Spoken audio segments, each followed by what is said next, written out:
എല്ലാവർക്കും നമസ്കാരം. നമ്മൾ ഇന്ന് ഈ വീഡിയോയിൽ ഡിസ്കസ് ചെയ്യുന്നത് ടീച്ചിങ് മോഡൽസിനെ കുറിച്ചിട്ടാണ്. നമുക്ക് വീഡിയോയിലോട്ട് പോകാം.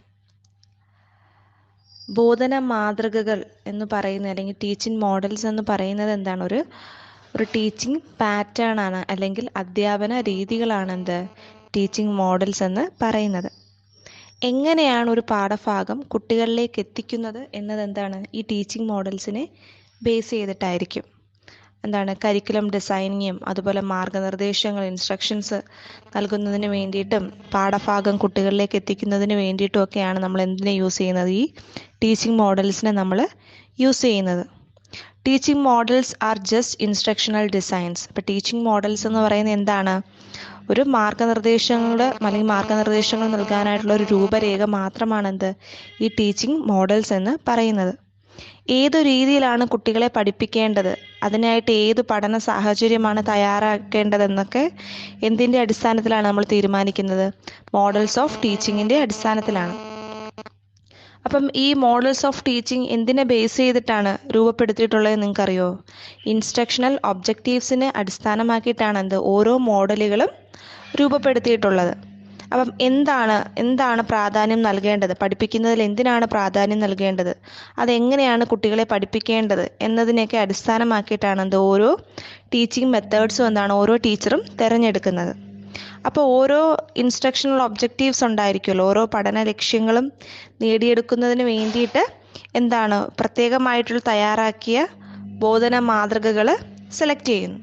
എക്സാമ്പിൾ പറയുകയാണെങ്കിൽ, ഇപ്പോൾ നമുക്ക് കുട്ടികളെ ഒരു കോൺസെപ്റ്റ് നല്ല രീതിയിൽ പഠിപ്പിക്കണം എന്നുണ്ടെങ്കിൽ നമ്മൾ ഏത് മോഡലായിരിക്കും തിരഞ്ഞെടുക്കുന്നത്? കോൺസെപ്റ്റ് അറ്റൈൻമെൻറ്റ് എന്ന് പറയുന്ന ടീച്ചിങ് മോഡലായിരിക്കും, അല്ലെങ്കിൽ ആശയ സമ്പാദന മാതൃക എന്ന് പറയുന്ന ടീച്ചിങ് മോഡലായിരിക്കും നമ്മൾ സെലക്ട് ചെയ്യുന്നത്.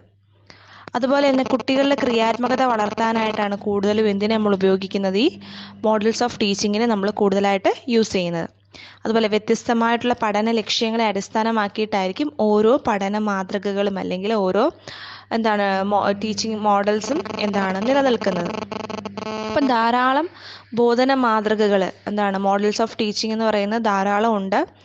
അത് ക്ലാസ് റൂം പ്രവർത്തനത്തിലൂടെയും ഗവേഷണങ്ങളിലൂടെയും തിയറീസിൻ്റെ ബേസിലും ഒക്കെയാണ് ഈ മോഡൽസ് ഓഫ് ടീച്ചിങ്ങിനെ ക്രിയേറ്റ് ചെയ്തിട്ടുള്ളത്. അപ്പം പ്രധാനമായിട്ടും ബ്രൂസ് ജോയ്സും അതുപോലെ മർഷ വെയിൽ എന്ന് പറയുന്ന രണ്ടാളുകളാണ് കൂടുതലായിട്ടും ഈ മോഡൽസ് ഓഫ് ടീച്ചിങ്ങിൽ കൂടുതൽ സംഭാവനകളൊക്കെ നൽകിയത്. അവർ ഏകദേശം 23ഓളം ടീച്ചിങ് മോഡൽസ് ആണ് രൂപീകരിച്ചിട്ടുള്ളത്. അപ്പോൾ ഈ 23 ടീച്ചിങ് മോഡൽസിനെ 4 കാറ്റഗറീസ് ആയിട്ട് ഇവർ തിരിച്ചിട്ടുണ്ട്. ഓരോ ടീച്ചിങ് മോഡൽസിനും അതിൻ്റേതായിട്ടുള്ള പ്രത്യേകതയും അതിൻ്റേതായിട്ടുള്ള ഒരു എഫക്റ്റും അതിൻ്റേതായിട്ടുള്ളൊരു ഫലവും ഒക്കെ തന്നെ ഉണ്ട്. അപ്പോൾ അതിനെ അടിസ്ഥാനമാക്കിയിട്ടാണ് ഈ ഓരോ ടീച്ചിങ് മോഡലിനെയും 4 പാർട്സ് ആയിട്ട് ഇവർ തിരിക്കുന്നത്. അതിൽ ഫസ്റ്റ് വരുന്ന ഇൻഫോർമേഷൻ പ്രോസസ്സിംഗ് ഫാമിലിയാണ് first. Second personal family. Third social interaction family. Fourth one behaviour modification family. അപ്പോൾ നമ്മൾ പറഞ്ഞു, ബ്രൂസ് ജോയ്സും മർഷ വെയിൽ എന്ന് പറയുന്നവരാണ് ഈ മോഡൽസ് ഓഫ് ടീച്ചിങ്ങിൻ്റെ അകത്ത് കൂടുതൽ കോൺട്രിബ്യൂഷൻസ് നൽകിയത്. അവർ 23ഓളം അധ്യാപന മാതൃകകൾ നിർമ്മിച്ചു എന്ന് പറഞ്ഞു. അതിനെ അവർ 4 കാറ്റഗറി ആയിട്ട് തിരിച്ചു. ആ 4 ഏതൊക്കെയാണ്? 1 information processing family, 2 personal family, 3 social interaction family, 4 behaviour modification family.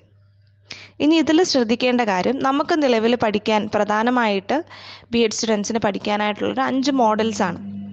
ആ 5 മോഡൽസും അല്ലെങ്കിൽ ഇവയൊക്കെ ഏത് കാറ്റഗറിയിലാണ് ഉൾപ്പെടുന്നതെന്ന് നമുക്ക് നോക്കാം. ഇൻഫോർമേഷൻ പ്രോസസ്സിംഗ് ഫാമിലിയുടെ അണ്ടറിൽ വരുന്നതാണ് കോൺസെപ്റ്റ് അറ്റൈൻമെൻറ്റ് മോഡലും അഡ്വാൻസ് ഓർഗനൈസിംഗ് മോഡലും. കോൺസെപ്റ്റ് അറ്റൈൻമെൻറ്റ് മോഡൽ ആരാണ് കൊണ്ടുവന്നത്? ജെറോമസ് ബ്രൂണറാണ്. അഡ്വാൻസ് ഓർഗനൈസർ മോഡൽ കൊണ്ടുവന്നത് ആരാണ്? ഡേവിഡ് ഓസ്ബോൾ ആണ്. പിന്നീട് നെക്സ്റ്റ് നമുക്ക് പഠിക്കാനുള്ള ബിഹേവിയർ മോഡിഫിക്കേഷൻ ഫാമിലി അണ്ടറിൽ വരുന്ന ചില കാര്യങ്ങൾ നമുക്ക് പഠിക്കാനായിട്ടുണ്ട്. ബിഹേവിയർ മോഡിഫിക്കേഷൻ ഫാമിലി എന്താണെന്ന് നമുക്ക് നോക്കാം. അതെന്ന് പറയുന്ന ഒരു ലേണറിൽ കൃത്യമായിട്ട് ഒരു ലേണറിൻ്റെ ക്യാരക്ടർ ഫോർമേഷൻ പീരീഡ് ഇല്ലേ, ആ ഒരു ടൈമിനെ കൃത്യമായിട്ടുള്ള രീതിയിൽ ഹെൽപ്പ് ചെയ്യാൻ വേണ്ടിയിട്ട് നമ്മൾ യൂസ് ചെയ്യുന്ന മോഡലാണ് എന്ത്, ബിഹേവിയർ മോഡിഫിക്കേഷൻ ഫാമിലി. എന്ന് വെച്ചാൽ ഒരു പഠിതാവിൻ്റെ സ്വഭാവ രൂപീകരണത്തിന് സഹായിക്കുന്ന ബോധന മാതൃകയാണ് ബിഹേവിയർ മോഡിഫിക്കേഷൻ ഫാമിലി എന്നത്. ഇനി പേഴ്സണൽ ഫാമിലി എന്താണെന്ന് നമുക്ക് നോക്കാം. പേഴ്സണൽ ഫാമിലി എന്ന് പറയുന്നത് സെക്കൻഡ് കാറ്റഗറിയാണ് പേഴ്സണൽ ഫാമിലി. പേഴ്സണൽ ഫാമിലി എന്ന് പറയുന്നത് എന്താണ്, ഒരു വ്യക്തിയുടെ പൂർണ്ണ വളർച്ചയ്ക്ക് സഹായകമായിട്ടുള്ള ഒരു പേഴ്സൻ്റെ കംപ്ലീറ്റ് ആയിട്ടുള്ള ഡെവലപ്മെൻറ്റിന് യൂസ്ഫുൾ ആയിട്ടുള്ള മോഡൽസ് ആയിരിക്കും എന്ത്, പേഴ്സണൽ ഫാമിലി എന്ന് പറയുന്ന ആ ഒരു പാർട്ടിൻ്റെ അകത്ത് ഉണ്ടായിരിക്കുന്നത്.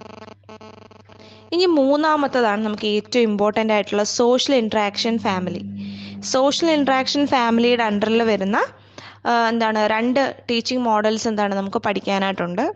അതിലൊന്ന് ഗ്രൂപ്പ് ഇൻവെസ്റ്റിഗേഷനും രണ്ടാമത്തെ ജൂറിസ്പ്രുഡൻസും ആണ്.